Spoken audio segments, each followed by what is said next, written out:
Yo, what is up, guys? It's Pedro here, and in today's video, I'll be talking about the possibility of Micah Parsons going to the Washington Commanders in a year or so. Also, be giving you guys an injury update on the Washington Commanders versus Dallas Cowboys matchup this week. It's a big game. The Commanders should win this game. They're heavy favorites, but it's an NFC East matchup, and you never know what's going to happen. But if you guys are new, make sure to subscribe. We're less than 100 subscribers away, like 70 away from 14,000. Let's try to hit it before the start of the game. It's free. It takes 1 second. Would really, really appreciate it. But so Micah Parsons had some comments before the game, and he always has a lot of things to say on his podcast, on a bunch of different things. And this is what he said about his relationship with Commanders coach Dan Quinn. Me and Q still talk to this day. He shoots me a text every week or two, more frequently recently. Maybe he's trying to get in my head a little bit. He's actually helped me get some tickets to the game Sunday for my family.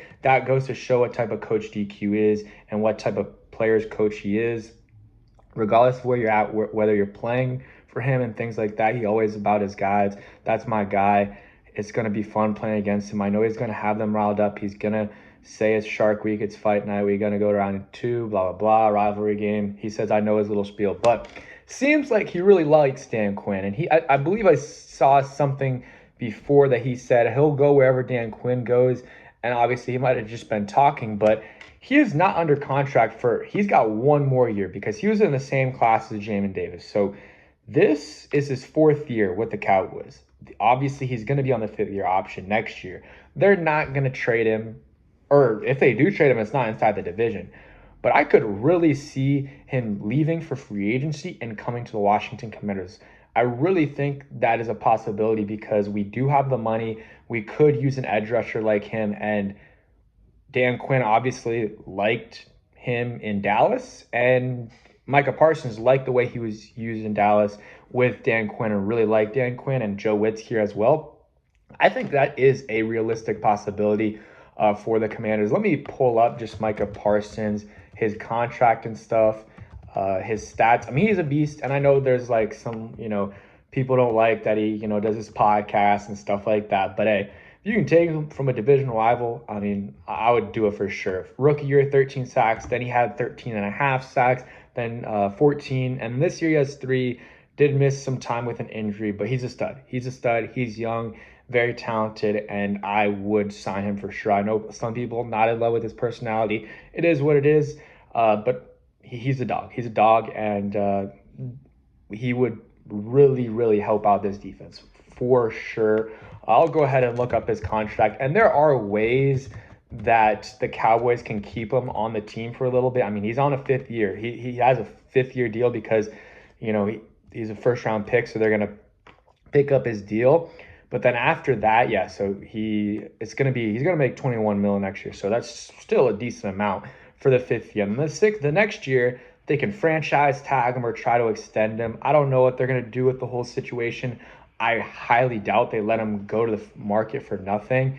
And yeah, they're going to try to trade him for something. So maybe they trade him to a team and that team extends him. And in that case, the Commanders aren't going to be able to get him. But if he does leave for free agency, I think we're going to be at the top of his list of teams to go because he's probably going to be feeling salty about the Cowboys and he's going to want to play with Dan Quinn. So that's kind of a win-win for him.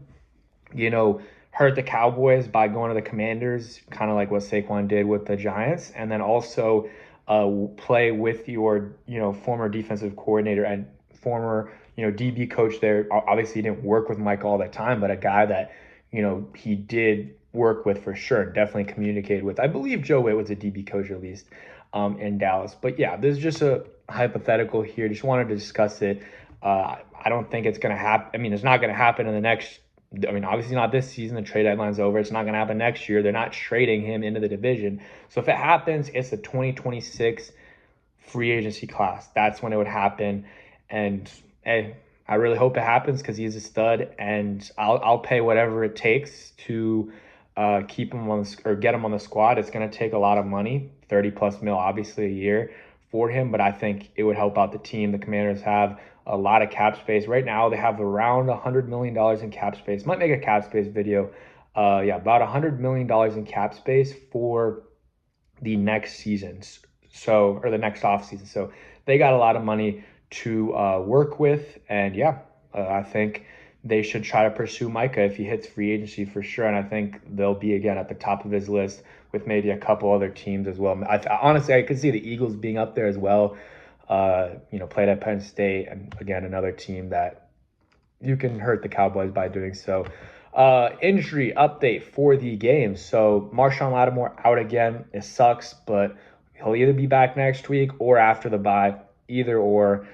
Nick Ballard missed last week against the Eagles. Special team stud for us. He's questionable with the knee injury, but he was full this Friday or today, so I think he'll play. And then you got Javonte Jean-Baptiste, who is questionable coming back from that what was it, an ankle injury, but he was limited, and then full. So I would love to see him back. He's a little bit of a, he played pretty well for them while he was healthy. 7th-round pick this year out of Notre Dame, and I think. Wait, was it Notre Dame? I think it was Notre Dame. Notre Dame, I believe so.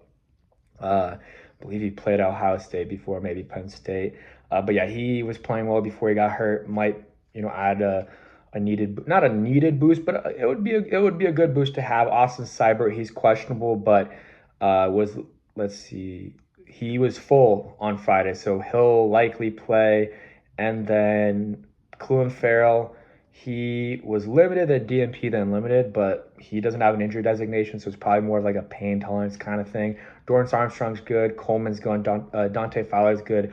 Noah Igbenogany is good too. Jordan McGee and Ben Sennett all are good to go. The captains for this game, all former Cowboys. Tyler Biadasz will be the offensive captain. Dante Fowler will be the defensive captain. And then Noah Igbenogany will be the special teams captain. So obviously a theme this week. Dan Quinn definitely going to want this win. I mean, he's going to want every win, but he's going to want this win a little bit more than some of the other wins for sure. And hey, don't blame him. It's his former team, and they didn't end on a sour note or anything. They lost. They got demolished in the playoffs by the Packers. But in terms of there wasn't any friction really when he left. But still, it's your former team. You want to beat them. So I think Dan Quinn's going to be motivated. He knows a lot of players on that team, and I think they're going to have a good sense of how to defend that offense. So Dallas Cowboys, injury-wise, Marquise Bell, he's out. Safety, Jake Ferguson. Besides CD, he's probably their second best weapon. So he's out. I'm trying to think. I mean, they have some other receivers-ish, but Zach Martin is Zach Martin is doubtful. So I remember he went down in the Monday night game against, who did they play? I'm trying to think. It was the Texans. He went down in that game. You got Brandon Cooks, he's questionable. Trayvon Diggs is questionable. Chuma Edoga is questionable. Marshawn Nealon, Tyler Smith, a bunch of guys questionable. And then CeeDee Lamb, a lot of people thought he would maybe miss the game, myself included.